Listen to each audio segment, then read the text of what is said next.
You're settled in, popcorn ready, ready to dive into the latest blockbuster. The action is incredible, the visuals are stunning, but a few minutes in, you realize you're lost. The actors are speaking so fast, using words you've never heard, and you're struggling to keep up with the plot. It's a frustrating feeling, one that 12-year-old Jack knows all too well. Jack loves action movies. Superman is his hero. But every time he watches, the fast-paced dialogue flies right over his head. He feels like he's missing half the story. Does that sound familiar? But what if I told you it doesn't have to be this way?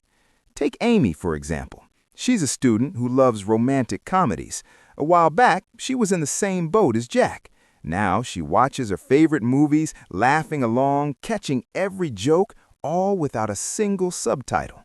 Her secret wasn't magic. It was a simple, consistent practice broken down into 5 simple steps that anyone can follow. First, she started easy. Think about it. You wouldn't learn to run by entering a marathon. So why start your English movie journey with a complex historical drama? Amy began with cartoons and children's movies. The vocabulary is simpler, the characters speak more slowly and clearly, and the visuals tell a lot of the story. These are your building blocks. Movies like Finding Nemo or Toy Story are perfect because they're designed to be easily understood, giving you a solid foundation of confidence. Her second step was to watch with English subtitles on. Not subtitles in her own language, but English. This is a game changer. It connects the sounds you hear to the words on the screen. You start to recognize how words are spelled, how sentences are structured, and you can pause to look up new vocabulary.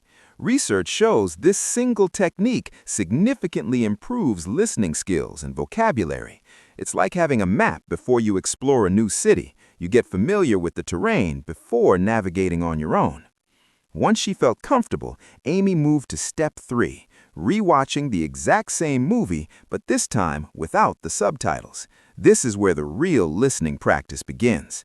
Because she already knew the plot and a lot of the dialogue, she wasn't stressed about getting lost. Instead, her brain could focus entirely on listening, on catching the rhythm and flow of natural conversation.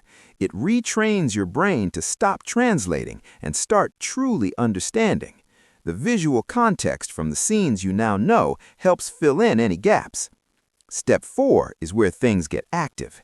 Amy would pick a short scene, maybe just 1 or 2 lines of dialogue she liked, and repeat it aloud. She would try to copy the character's speech exactly, the intonation, the emotion, the speed. This isn't just about memorizing lines. Cognitive science tells us this kind of active recall strengthens neural pathways. It's about teaching your mouth and your mind to produce the sounds of English naturally, moving knowledge from passive understanding to active use. Finally, step 5. She started learning common phrases and idioms used in movies. Think about phrases like, "You've got to be kidding me," or "I'll be back." These are everywhere, in movies and in real life. Learning them as whole chunks means you don't have to translate every single word. You just know what they mean. It's like having a cheat sheet for conversational English, and it makes understanding fast-paced dialogue so much easier and more intuitive. From Jack's confusion to Amy's confidence, the path is clear.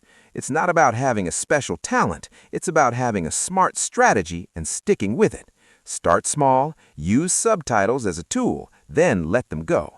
Practice speaking and learn the phrases that pop up again and again. Before you know it, you won't be reading the movie anymore. You'll be living it, hearing every word, and the only thing you'll be focused on is the story unfolding on screen.